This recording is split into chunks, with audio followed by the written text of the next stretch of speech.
নমস্কার। আইফেড পুরস্কার বিতরণী অনুষ্ঠান নার্সারি লিগ এবং মহিলা কন্যাশ্রী কাপের বি ডিভিশনে অনুষ্ঠান ছিল রোটারি সদরে। আমরা এখানে পেয়ে গেছি অমিত ভদ্রকে, অতীত দিনের বিশিষ্ট খেলোয়াড়। অমিত দার সোনারপুর ওএমএস এবার চ্যাম্পিয়ন হয়েছে আন্ডার-12-এ। ছেলেদের উৎসাহিত করতে অমিত দা নিজে উপস্থিত ছিলেন। অমিত দা, ঠিক এই জায়গাতে একটা বড় খেলা আগামীকাল, মোহনবাগান ভার্সেস উড়িষ্যা সেমিফাইনাল আইএসএল-এ। কিভাবে দেখছো ম্যাচটাকে? না, কালকের খেলাটার মধ্যে মোহনবাগানের অ্যাডভান্টেজও আছে, ডিসঅ্যাডভান্টেজও আছে। অ্যাডভান্টেজটা এই কারণ হচ্ছে মোহনবাগানের হচ্ছে মানে ডিসঅ্যাডভান্টেজ এটা টিমটা কীভাবে খেলে। ডিসঅ্যাডভান্টেজ হচ্ছে গরম, এই গরম এবং ছেলেরা প্রায় এখন লিগের শেষের দিকে অনেকগুলো ম্যাচ খেলা হয়ে গেছে, ক্লান্ত, এবং অবশ্যই সেই প্রবলেমটা দুটো টিমের ক্ষেত্রেই প্রযোজ্য। কিন্তু মোহনবাগানের একটাই ভয়, যেন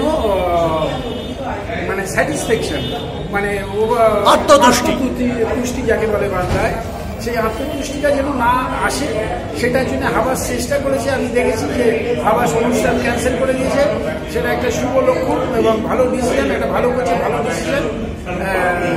আশা করছি মোহনবাগান একটু রিদিমেই আসে, মোহনবাগান ভালো খেলছে, সেই রিদিমটাকে ধরে রাখবে। আর তারপর একটা ম্যাচ জিতলে হয় কি, একটা টিমের এত বুস্ট আপ হয়ে যায়, সেটা মেনটেন করতে পারলে মোহনবাগান আশা করি কালকের ম্যাচ জিততে পারবে। যদিও উড়িষ্যা ভালো টিম, একটা তুল্যমূল্য লড়াইও হবে, কিন্তু মোহনবাগানের সুযোগ সদ্ব্যবহার করার লোক বেশি আছে।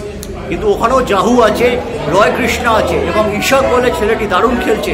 এবং রয় কৃষ্ণ ডান দিক থেকে যে সেন্টারগুলো করছে, সেখান থেকেই কিন্তু মরিসিও এবং ঈশাক গোল করে যাচ্ছে। খুব ডেডলি কম্বিনেশন এই ত্রিভুজ।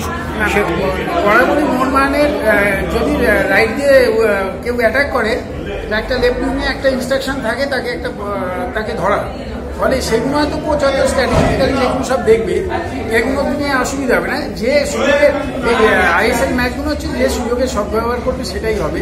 কারণ আপনারাও আগে যারা দেখছে, দর্শকরাও জানে যে যারা সুযোগগুলো সদ্ব্যবহার করতে পেরেছে তারাই আজ লিগের ভালো জায়গায় এসেছে। ফলে এটা একটা বড় ব্যাপার। সেই ক্ষেত্রে অবশ্যই নজর রাখতে হবে রয় কৃষ্ণের দিকে, কারণ হচ্ছে দারুণ গোল, এটা ভালো বলছে। সেগুলো যদি ক্লিক করে যায়, অবভিয়াসলি মোহনবাগান জিতবে, আদারওয়াইজ এরকম হয় খেলা হয়। সেকেন্ড সেমিফাইনালটা আগামী রবিবার কলকাতায়, সেটা কি অ্যাডভান্টেজ? নিজের সামনে খেলতে পারবে, অঙ্কটা একদম যতই হোক কলকাতা দর্শকের সামনে খেললে মোহনবাগান টিম উদ্বুদ্ধ হবেই।